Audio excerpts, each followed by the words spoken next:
માતાજી બધાને જો આપણે આજે કોરું ભીંડાનું શાક બનાવ્યું છે અને કેવું ભીંડાનું કોરું શાક બન્યું છે સરસ મજાનું આગળ અમારો વિડિયો તમે જોજો।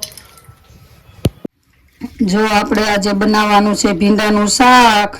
આપણે ભીંડો ધોઈને સરસ એટલે સરસ આમ લૂસી લીધો છે બધી શીંગો અને આ રીતનું બધું કટિંગ કરી વાળું છે ભીંડાનું। જો આ રીતનો આપણે આ રીતનો કટિંગ કરી લેવાનું। આપણું તેલ મૂકી દીધું છે આપણે। જો ગેસ ચાલુ કરીને આપણે તેલ મૂકી દીધું છે।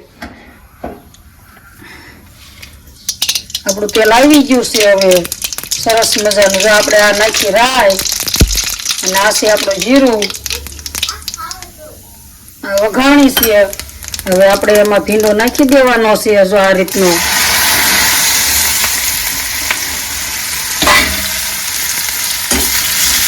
આ રીતનો ભીંડો નાખીને આપણે તેલમાં આ રીતનો મિક્સ બધો ભીંડો કરી લેવાનો છે। જો આમ એટલે તેલમાં મિક્સ કરવાનો છે અને એમાં નાખવાનું છે હળદર। આ રીતની હળદર નાખી દેવાની। આ રીતનું મિક્સ કરી વાળવાનું।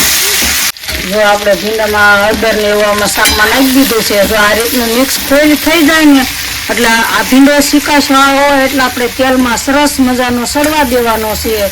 આપણો ભીંડો ધીમા ગેસે સડવા દેવાનો એટલે સરસ બધી શીકાશ બળી જાય તેલમાં અને તેલમાં શીકાશ બધી બળી જાય ને પછી આપણે એમાંથી કોરું શાક હોતન બનાવવાનું છે અને રસાવાળું બનાવવાનું છે। એમાંથી બે શાક જ બનાવવાના છે। જો આપણે શાક સડવા મૂક્યું હતું જો કોરું આ રીતનું જો તેલમાં કેવું સરસ સડી ગયું છે અને આપણે શીકાશ હોતન બધી વહી ગઈ છે।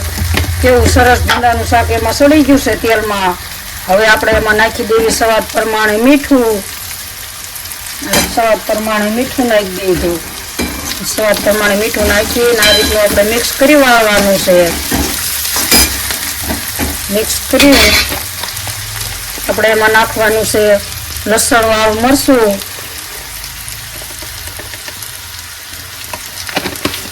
એ રીતનું લસણ વાળું મરચું નાખીને તેલમાં જો આ રીતનું મિક્સ કરવાનું છે ને તેલમાં મિક્સ થાય ને એટલે સરસ મજાનું એમાં પાકે એ રીતનું તેલમાં મિક્સ કરવાનું છે ને।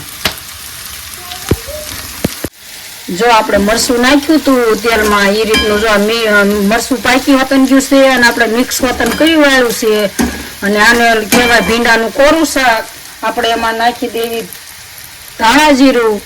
આ છે આપણું ધાણા જીરું અને સરસ આપણું ભીંડાનું કોરું શાક તૈયાર થઈ ગયું છે।